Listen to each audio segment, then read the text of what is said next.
Hello everyone, welcome to my channel. So guys, इस video में हम बात करने वाले हैं मुख्य सेविका के डीवी प्रपत्र 3 के बारे में। इससे पहले प्रपत्र 1, 2 और 4 की वीडियो मैंने ऑलरेडी चैनल पर अपलोड कर दी थी और ये क्रम मतलब सीरियल वाइज इस तरह से अपलोड किया गया क्योंकि जितनी ज़्यादा आपकी क्वेरीज थी जिस प्रपत्र को लेके उसकी वीडियोज़ मैंने उतनी ही पहले आपको दे दी। प्रपत्र 3 में हालांकि इतनी चीज़ें नहीं हैं, बट स्टिल कुछ स्टूडेंट्स की क्वेरी थी, इसलिए ये वीडियो मैं लेकर आई हूँ। अगर आपको वीडियो हेल्पफुल लग रही है तो वीडियो को लाइक करिएगा। मुख्य सेविका की जुड़ी हुई वैकेंसी से बिल्कुल ऑथेंटिक और बिल्कुल सही न्यूज़ पाने के लिए चैनल को सब्सक्राइब कर लीजिएगा। कोई भी एक्स्ट्रा आपके लिए जो यूज़फुल कंटेंट ना रहे वो मैं चैनल पर प्रोवाइड नहीं करती हूँ। आपके लिए जो ज़रूरी है वही चीज़ें आपको मेरे चैनल पर देखने के लिए मिलेंगी।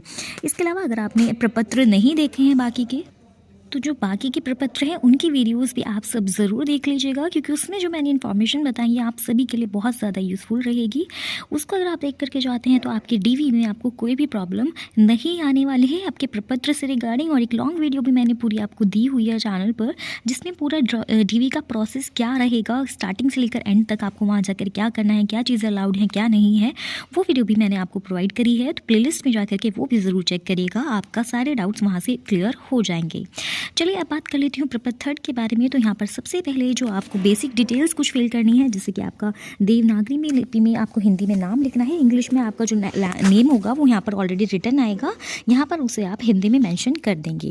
उसके बाद पिता या पति का नाम, यदि विवाहित स्त्री हैं तो देखिए जो मैरिड है उनको तो वो चाहें तो अपने पति का ही वो पति का लिख सकती हैं, बट आप चाहे मेरा मानना यह है अपने पिता का यहाँ पर नेम डाल दीजिएगा, उससे कोई प्रॉब्लम नहीं है अगर आप पति का नहीं लिखते हैं तो। उसके बाद जन्म की तिथि आपके यहाँ अंकों में ऑलरेडी गिवन होगी, आपको उसे शब्दों में हिंदी में अगर फिल कर रहे हैं तो आप हिंदी में ही पूरी जन्म तिथि को डिटेल में डाल देंगे यहाँ पर। अब देखिए जो आपका स्थायी पता है आप वही डालिएगा यहाँ पर जो आपने बाकी के प्रपत्र में डाला है। चाहिए कोशिश करिएगा कि जो आपका स्थायी पता है वो बिल्कुल सेम रहे सारे ही प्रपत्र में, ये आपको यहाँ पर फिल कर देना। कुछ क्वेश्चंस डाउट्स है यहाँ पर कि हम अपने पिता की साइड का एड्रेस फिल करें या फिर जो हमारा मायके का, जो मैरिड गर्ल्स हैं स्पेशली उनके लिए प्रॉब्लम है, बाकी अनमैरिड गर्ल्स तो अपना सेम ही एड्रेस सारे में फिल करेंगी। तो देखिए जहाँ पर आपको स्थायी पता आपका पति वाला एड्रेस डालेगा, क्योंकि ये तो आपका परमानेंट सारे डॉक्यूमेंट्स में ही रहने वाला है। जो आपके डॉक्यूमेंट्स का है वो स्थायी पता वो सेम रहना ज़रूरी है, ठीक है। उसके बाद पत्र व्यवहार का पता आपका चेंज हो सकता है कि आप कॉरस्पॉन्डेंट एड्रेस होता है जहाँ पर आपका पत्राचार किया जाएगा, कुछ भेजना है, कोई डॉक्यूमेंट्स अगर मतलब कुछ भी ज्वाइनिंग लेटर वगैरह जो आपका आएगा वो सब उस एड्रेस पर आएगा, तो आपको वो वाला पता यहाँ पर लिखना है।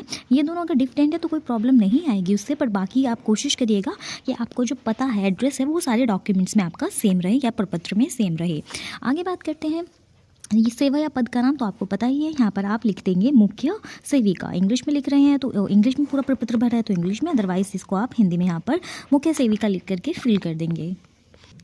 अब आगे जो डिटेल्स हैं वो अपनी कास्ट के रिगार्डिंग लिखनी है कि यहाँ पर सारी जो कास्ट है इनमें से जो भी आपकी जाति है आप वो लिखेंगे। जाति में आपके अगर अनुसूचित जनजाति में है तो वो आप यहाँ फिल कर देंगे, अगर आप ओबीसी में है तो आप अन्य पिछड़ी जाति यहाँ पर लिख देंगे। उपजाति में आपकी जो भी कास्ट रही है, अगर आप शर्मा है, वर्मा है, जैन है, जो भी हैं वो आप यहाँ पर उपजाति में मैंशन कर देंगे। उसके बाद शैक्षिक अथवा प्राविधिक योग्यताएँ, यानी कि जो भी आपकी क्वालिफिकेशन है वो आप यहाँ पर मैंशन कर देंगे। आप यहाँ पर 12th अगर आपने BSc करी है तो BSc, अदरवाइज आपने BA करी है तो यहाँ पर आप BA वो लिख देंगे। कोई स्टूडेंट अगर अपनी PG की डिटेल्स फिल कर रहा है जो कि मैंडेटरी नहीं है, अगर आप अपनी इच्छा के अनुसार कर रही है तो आप यहाँ पर अपनी PG का भी नाम लिख देंगे। जो भी आपने MA करा है तो MA, MSc करा है तो MSc, वो अगर आप चाहें तो लिख सकते हैं, वरना सिर्फ यहाँ तक की डिटेल्स नीडेड है, उसके अलावा आपको एक्स्ट्रा इन्फॉर्मेशन देने की ज़रूरत नहीं है, ठीक है। उसके बाद परीक्षाएं जिनमें उत्तीर्ण हो, यहाँ पर थोड़े से डाउट्स थे, इनको क्लियर करके चलते हैं। देखिए उसके बाद विषय जो परीक्षा में लिए हो और यहाँ पर आपका अनुक्रमांक यानी कि रोल नंबर आएगा, वर्ष और श्रेणी लिखने हैं। ये बेसिक डिटेल्स हैं, आप सभी को ही पता होंगी, इसमें इतना ज़्यादा आपको कन्फ्यूजन नहीं होना। देखिए परीक्षाएँ जिसमें हाँ यहाँ पर डाउट ये था कि हम अपने स्नातक के लिखे, स्नातक की तो लिख रहे हैं लेकिन क्या हम अपने परास्नातक यानी कि जो पोस्ट ग्रेजुएशन जिन स्टूडेंट्स की कंप्लीट हो गई है या फिर कोई और भी डिग्री डिप्लोमा उन्होंने किया है, CCC वगैरह, क्या इसमें मेंशन करें। तो कुछ स्टूडेंट्स ने देखिए क्या किया था, यहाँ पर अपनी एक्स्ट्रा क्वालिफिकेशन लिख दी थी, तो वो आपकी नीडेड नहीं है। उन्होंने कहा है कि वो परीक्षाएं आप इसमें यहाँ पर PG तक आप डिटेल्स डाल दीजिए, बाकी CCC वगैरह ये जो आपके सर्टिफिकेट या डिप्लोमा एग्जाम्स हैं इनकी इन्फॉर्मेशन आपको यहाँ डालने की ज़रूरत नहीं है। वो आपका जो प्रपत्र इससे पहले वाले प्रपत्र जहाँ पर दिया हुआ था अन्य शैक्षिक योग्यताएँ, उसमें आप वहाँ पर वो डाल सकते हैं। मैंने पूरी वीडियो में बताया हुआ है कहाँ पर आप ये चीज़ CCC का या फिर कोई एक्स्ट्रा सर्टिफिकेट है वो मेंशन कर सकते हैं, तो पिछले प्रपत्र में आप कर सकते हैं। यहाँ पर आप अपनी मेन डिटेल्स डालिएगा जो आपकी है 10th की आप लिखेंगे हाई स्कूल, 10th को लिख सकते हैं, उसके बाद 12th यानी कि आपका क्या बोलते हैं इसको, इंटरमीडिएट, और उसके बाद आपका ग्रेजुएशन, अगर बीए करी है तो अगेन वही बीए, और अगर आपने बीएससी करा है तो आप बीएससी यहाँ पर मेंशन कर देंगे। उसके बाद परीक्षा में जो विषय आपने लिया यानी कि आपकी जो मार्कशीट में आपके सब्जेक्ट्स होंगे वो सारे सब्जेक्ट्स आएंगे। और यहाँ पर मेरी पिछले वीडियोस में इतने सारे कमेंट्स आए कि मैम आप 5 विषय बोल रही हैं, 10th में तो 6 विषय होते हैं, 12th में हमारे 6 विषय होते हैं। तो ठीक गाइस, 2 बोर्ड्स के स्टूडेंट्स के लिए मैंने वहाँ पर भी आपको क्लियर करा था, मैंने वहाँ पर सीबीएसई बोर्ड के स्टूडेंट्स के लिए बताया था। और सीबीएसई में भी अब से पहले यानी कि 2015 या 13 ईयर पर्टिकुलर तो मैं आपको नहीं बता सकती हूँ, बट जिन्होंने बहुत पहले अपनी 10th और 12th कंप्लीट करी है उनके 10th में, सीबीएसई वालों का मैं बोल रही हूँ, उनके 5 सब्जेक्ट्स ही होते थे। तो उन 5 सब्जेक्ट्स के ही नाम यहाँ पर लिखे जाएंगे। अब जिसकी मार्कशीट में 6 हैं वो 6 मेंशन करिएगा, अब जिनके में 5 है तो वो 5 ही तो मेंशन करेंगे। उसके बाद 12th के आपके 6 सब्जेक्ट्स हैं तो 6, अगर 5 हैं तो 5 का आप यहाँ पर शॉर्ट में नाम लिख देंगे। जैसे अगर समाजशास्त्र है तो उसको आप, क्योंकि पूरा इतना बॉक्स नहीं है कि आप सारे विषय उसमें आ पाएँ, तो समाजशास्त्र ऐसे करके डॉट लगा के आप छोड़ सकते हैं उसको, ठीक है। उसके बाद सेम आपके बीए के तीनों सब्जेक्ट्स आपके यहाँ पर आप लिख देंगे। उसके बाद अगर देखिए आप इसमें कह रहे थे कि जो फाइनल की मार्कशीट में है वही विषय लिखें या फिर हम अपने 2 ईयर हमने जो सब्जेक्ट्स पढ़े हैं उनके लिए, तो देखिए जो जितने भी विषय थे आपने 1 ईयर में पढ़े हैं, 2 में पढ़े हैं, 3 में पढ़े हैं, जो टोटल विषय आपके रहे हैं 3 ही रहे होंगे मैक्सिमम, से ज़्यादा तो नहीं जाएंगे। और किसी का फाउंडेशन रहा है तो वो भी आप यहाँ पर लिख सकते हैं। उसके बाद ये विषय मेन 3 डलेंगे, वैसे तो 3 जो सब्जेक्ट आपके ग्रेजुएशन के रहे होंगे वो आप डालेंगे। उसके बाद आपका जो मार्कशीट का सीरियल नंबर नहीं डालना है इसमें। एक दो स्टूडेंट ने कमेंट करा कि मैम हमने गलती से सीरियल नंबर डाल दिया, ध्यान नहीं रहा, तो सीरियल नंबर आपको बाकी के जो पहला प्रपत्र है जहाँ पर मैंने बताया था वहाँ पर डलेगा। सेकेंड प्रपत्र में देखिएगा, वहाँ बताया मैंने आपको सीरियल नंबर, यहाँ पर साफ साफ लिखा अनुक्रमांक लिखा है, तो इसमें आपका अनुक्रमांक ही डलेगा, यानी कि आपका रोल नंबर डलेगा। अपनी मार्कशीट उठाइएगा, उसमें कॉर्नर में आपका अनुक्रमांक या रोल नंबर होगा, सबकी मार्कशीट पे होता है, तो वो आपको फिल करना है। अब यहाँ पर एक डाउट है ओपन यूनिवर्सिटी वालों का, क्योंकि उनके अब तो ओपन यूनिवर्सिटी के सभी स्टूडेंट्स के लिए भी रोल नंबर्स आने लगे हैं, बट अब से पहले 2018 के आसपास आई थिंक जो आपकी यूपीआरटी हो गई जिसमें वीडियोस बनाती हूँ उसकी भी मुझे पता है, तो उन स्टूडेंट्स का क्या होता था, रोल नंबर नहीं होता था, एनरोलमेंट नंबर होता, तो उनको परेशान होने की ज़रूरत नहीं है, वो अनुक्रमांक में अपना एनरोलमेंट नंबर फिल कर सकते हैं। और ये बात वो जब आपका डीवी होगा उनको बता दीजिएगा कि मैम हमारा इस तरह से रोल नंबर नहीं होता था हमारी मार्कशीट में, अब लेकिन होने लगा है, लेकिन जब हमने करी थी तो रोल नंबर नहीं था, इसलिए हमने यहाँ पर अपना एनरोलमेंट नंबर फिल कर दिया है। तो वो इस चीज़ को देख लेंगे एक बार, और उससे कोई प्रॉब्लम नहीं है। वहाँ पर ऐसा कराया भी गया डीवी में, 1-2 स्टूडेंट जो ओपन यूनिवर्सिटी वाले थे उनके साथ ऐसा हुआ था, ठीक है।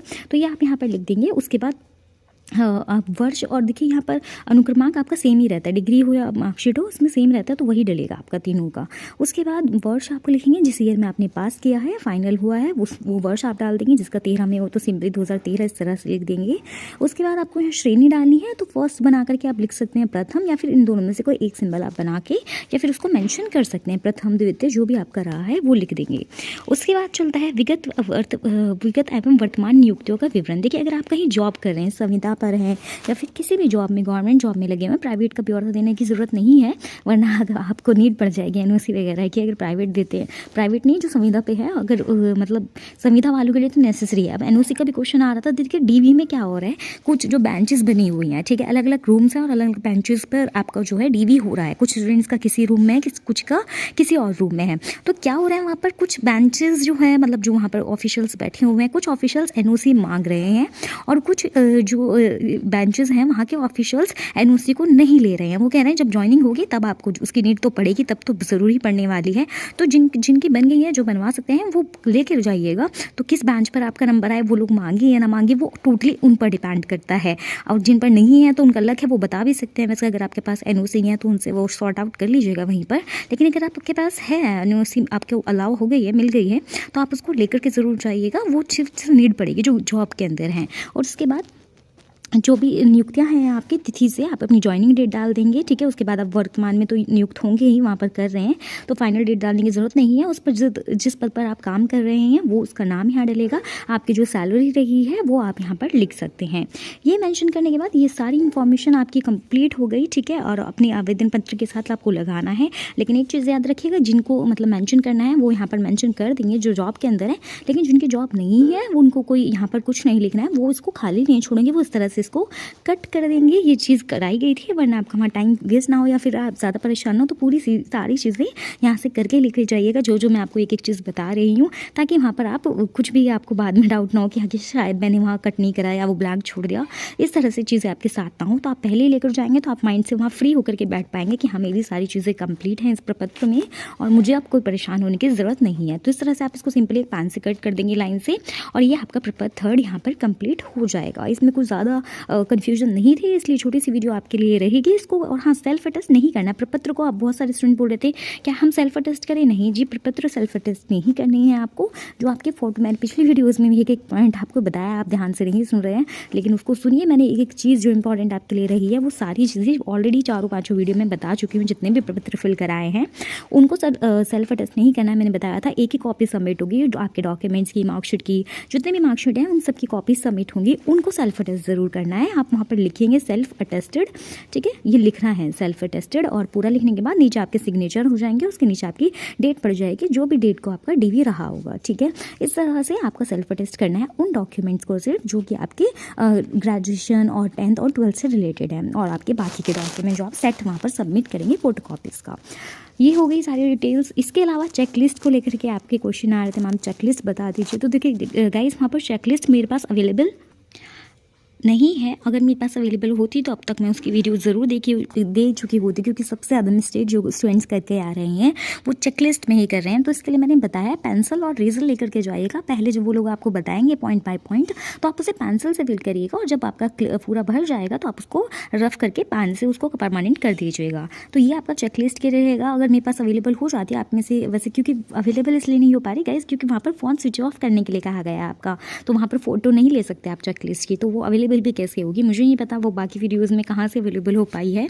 तो मेरे पास अवेलेबल नहीं है, इसलिए मैंने अभी तक वीडियो अपलोड नहीं करी है। अगर मेरे पास हो जाती है, एक दो फ्रेंड से मैं पूछती हूँ जिन्होंने ऑलरेडी शेयर करी है किसी को, तो वहाँ से अगर अवेलेबल होती है तो एक एक पॉइंट उसका भी मैं आपको जल्दी वीडियो में बताऊँगी। उसके लिए आपको चैनल से ज़रूर जुड़े रहना है, और जो भी अपडेट्स हैं आपको ज़रूर चैनल पर मिल जाएंगी। तो मिलती हूँ नेक्स्ट वीडियो में। कोई और डाउट हो तो कमेंट सेक्शन में पूछ लीजिएगा। तब तक के लिए बाय बाय।